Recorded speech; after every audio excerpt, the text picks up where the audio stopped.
Honda PCX mga paps, ano. Alam nyo ba na itong motor na to ay isa sa mga paborito ng mga rider at ng mga pasahero? Oo mga paps, legit yan. Yan ang laging hinahanap ng mga pasahero, ano. At syempre nating mga rider, syempre gustong gusto natin yung gwapong motor.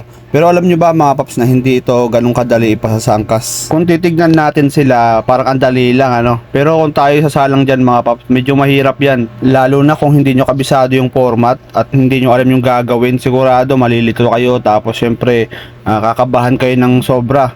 Tara, panoorin natin si Paps dito sa 1, 2, 3, 4 na lagi na lang maraming nahihirapan dito at nalilito. So, ayan. Dito sa number 1, okay, number 1. Another number 1. Okay, okay naman siya dito sa preparasyon niya. Number 2. Okay, number 2, buwelo. So, okay, goods naman.